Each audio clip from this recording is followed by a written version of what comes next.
And welcome back to the Hot Lap after an absolutely awesomely insane Australian Grand Prix. What a season opener. Best race of the season so far, no doubt. Yeah, okay, I get it. But Lando Norris victorious. Max Verstappen chomping at the bit to get past him. A surprise George Russell in third. But our man of the race is not necessarily Lando Norris. We'll get into that in a second. Let's talk about what was an absolutely fantastic Australian Grand Prix.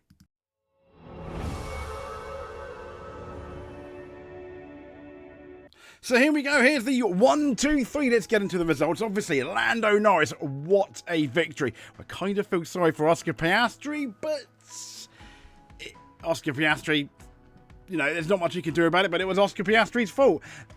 He just followed Lando Norris into parts unknown and then slid across the track into other parts unknown. We'll get into that, no doubt, as well. But Max Verstappen second, what an absolutely fantastic drive from Max. Never give up. And at one point I thought, oh gosh, Lando is in real trouble towards the end of the Grand Prix. George Russell, a surprise third. Not bad at all. Now, Alex Albon fourth, at least fifth on the track. Fourth in the classified things, but something does change about that. Sadly for Alex Albon, but good for Kimi Antonelli, who was technically classified fifth come the end of the race. Lance Stroll, I mean, I tell you what, I'm going to have some humble pie this morning or evening, whenever you're listening to this. Nico Hülkenberg, kick Sauber, get point. I mean, they scored more points now in the first race after round one than they've done all season. 8th, Charles Leclerc, disappointing for Ferrari. 9th, Oscar Piastri. Oh dear, Oscar. And 10th, Lewis Hamilton, again slightly oh dear. So, but here we go. Breaking news. Kimi Antonelli has been promoted to position at number 4 after the unsafe release was deemed not so unsafe. So well done, Kimi Antonelli. I mean, I think driver of the race, most definitely. So this is the team standings. McLaren are leading on 27 points, equal now with Mercedes after Kimi Antonelli's reinstatement on 27. When have we seen that? Red Bull third. Yeah, I mean, not bad at all. Williams in fourth. I think Williams would like the championship to end now. They'll be quite happy with fourth. Aston Martin fifth. Kick Sauber sixth. Oh dear, Ferrari all the way down in 7th, albeit they are the last point scorers because we have Alpine very sadly on 8th. I don't think we predicted that because they were looking quite good during the race. Racing Bulls sadly again on 9th. Oh dear. Racing Bulls, I mean, Sonoda, Hadjar.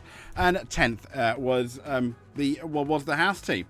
So this is the driver standings. Obviously, the way they finished with Lando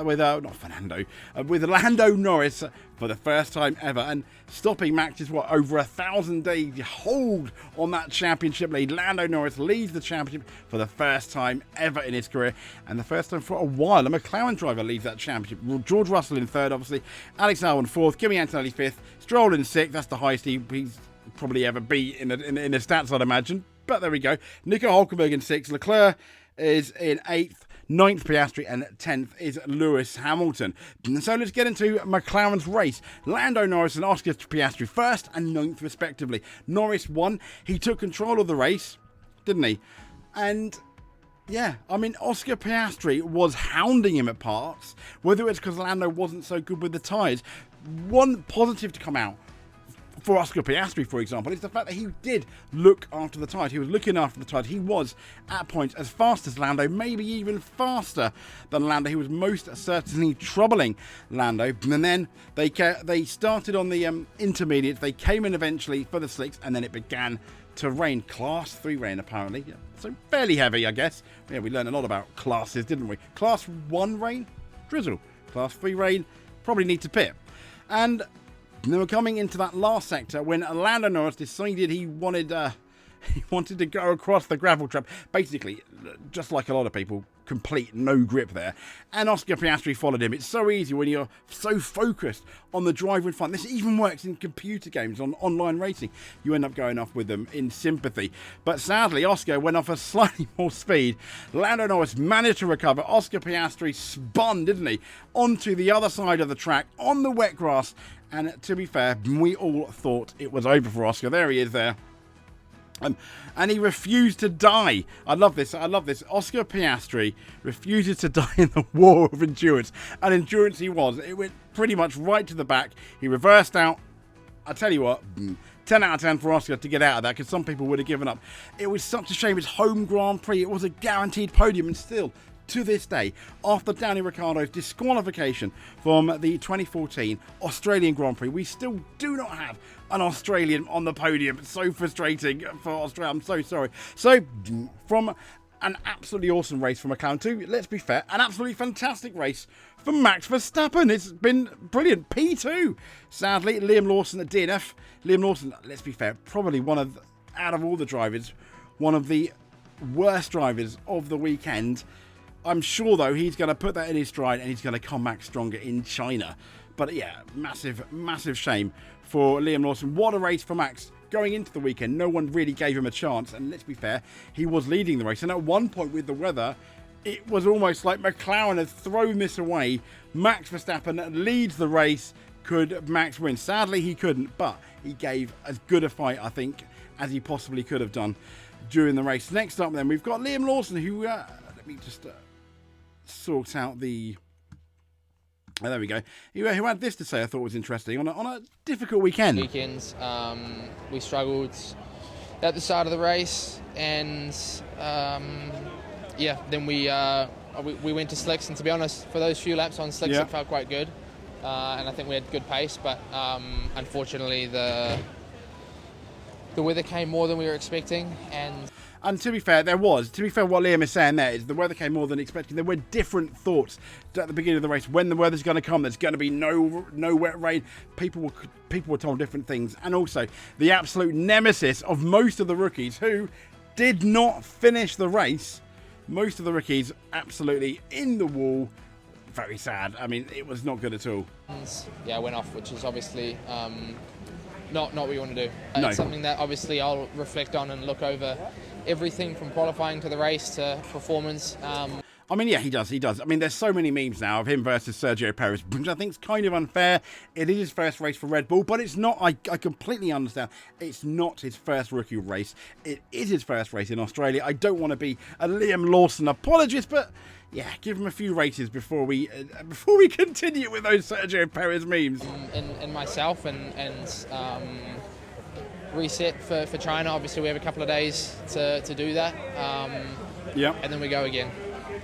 Yeah, and then we go again. I mean, when we look at the results, I mean, this is the results, and it was. I mean, look at that. It was Isaac Hadjar out at the beginning, Jack Doohan out, Carlos Sainz very surprisingly out, Fernando Alonso out, Gabriel Bortoletto out, Liam Lawson out. All of them, yeah, most of the rookies, apart from one in particular, which we most certainly will get into. But yeah, not bad at all. So let's talk about Mercedes. P3 and P4. Eventually, P5, but then P4. George Russell, he was kind of anonymous throughout most of the race. That's not to say, though, he wasn't absolutely fantastic. Because I qualified fourth. I guess that was the best. As good as he's really realistically going to get, and the Mercedes looked fairly competitive, so not bad at all. But this guy here, the second youngest all-time F1 point scorer in Kimi Antonelli. The only one that beat him was Max Verstappen. No one's beating that now because of the rules.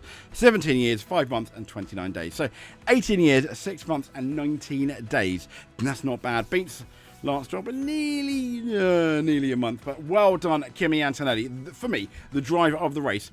After what was a very lackluster qualifying, starting right near the back, he ends up moving through the chaos. He passes people really confidently in the wet. He did have that really good wet win where he dominated in Formula 2. I'm not sure exactly what circuit it was. For the life of me now, trying to think. And he did absolutely fantastic. I don't think, in the race at least, you could have asked anything more from Kimi Antonelli and George Russell. I think that was the best Mercedes realistically could have done. But let's talk about Williams now. So Alex Albon P4, now P5 sadly, but what a race for Williams. But for Alex Albon, it was really a split down the middle for the garage. Alex Albon, fantastic. A defensive drive. Lewis Hamilton, for the life of him, could not get past Albon. And we all know that Alex Albon, quite a difficult person to pass, but not in an unfair way. He's a very clean racer. But his Red Bull nemesis behind him, Lewis Hamilton in the Ferrari, hunting him down. He just couldn't get by, which makes me not questions Hamilton, but you got to wonder, Ferrari, we'll get into that. So let's talk about Carlos Sainz. So, I mean, what on earth happened there? At the final corner, it looked really amateurish, but I think there's more to it. Even James Vowles, after on Sky Sports, said, yeah, there was more to it. He seemed to get more revs when he changed the gear, which flipped him round, and sadly, into the wall went Carlos Sainz. I mean, yeah. What can he do? Is it one of those things? Is it just one of those things? Isn't it? But let's talk about Ferrari and the Ferrari's disappointing race, P8 and P10. Oh dear. I mean, yeah, they qualified, on the 4th row, and they finished technically what would have been the 5th row, 8th and 10th. Well, 8th for Leclerc, and the 5th row, 10th for Lewis Hamilton. Not good at all. Now, the reason why they took this risk where they decided to stay out, they figured if the rain doesn't get too heavy, they're looking really good. At one point, Lewis Hamilton was P2. And I completely understand them taking that risk. What did they have to lose? I don't think they had to absolutely nothing. So with that risk, I don't think we can really have a go at the Ferrari strategy. It was worth the risk. Bearing in mind they were on the low end of the top 10, especially Hamilton. Leclerc was, a bit higher up. But to finish P8, P10, disappointing. But what was more disappointing, I felt, was their pace. I mean, there were rumours that they'd gone for a wet setup for Australia, but where was it? There was none of this Ferrari race pace. And then the team radio, both of Hamilton and Leclerc, we've got it here for Charles Leclerc. Let's just see if we can full screen this baby. Look at it. Is there a leakage? A leakage of what? Must be the water. And he said, let's add that to the words of wisdom. I have the seat full of water. Like, full of water. Must be the water. What's going on there? I just didn't. It was just so bizarre. So, is there a leakage? A leakage of what? And then they put, have the seat full of water. Like, full of water. Must be the water. Yeah, must be the water. And Leclerc's brilliant line. Let's add that to the words of wisdom. There's a leakage. Is it the water? Must be the water. Oh no, Ferrari. Ferrari. So let's talk about Alpine. Jack Doohan, DNF, spun off, kind of like like Isaac Hadjar, like Liam Lawson. Just spun off on I think it was the wet one of the lines, maybe. It was just, it's so frustrating for Jack Doohan on lap 1 as well. The thing is, in practice, he was fast, if not faster than Gasly at his home Grand Prix. I don't think Jack Doohan has anything to, cry too much about, other than the fact that it is his home race. He's got the pace. If he is as quick as he was here, as he is in China, I think he's not got too much to worry about. Pierre Gasly, it looked like points, didn't it? Were on the agenda, but at the end, no. Really frustrating for Alpine, because this is a day, like for example Kickstarter, they could have scored, fairly sizable points. But this was Jack Doohan on lap 1, into the wall, bringing that safety car out. To be fair, no point did the red flag come out. It did look a couple of times with obviously Alonso going out, Lawson going out, Bortoleto going out, but they kept the race running, which was good. I think a red flag, as we saw last year, could have just been absolute chaos. So onwards then to Yuki Tsunoda P12. Isaac Hadjar did not start. Yeah, went out on the formation lap. Really sad. Tiny mistake that I think you got to give it to him. He was the fastest rookie in qualifying. One of Lewis Hamilton's top fans, and P12. Really, P12 for Tsunoda, but did not start. Really frustrating weekend for the Visa Cash App, RB Racing, or the whatever you want to call them. And I really thought at some point Tsunoda, he deserved points. He drove really well. Sadly, they didn't. But the biggest heartbreak goes out to Isaac Hadjar on the formation lap. What I thought was lovely though, on the way back, you probably saw it on the feed to the pits.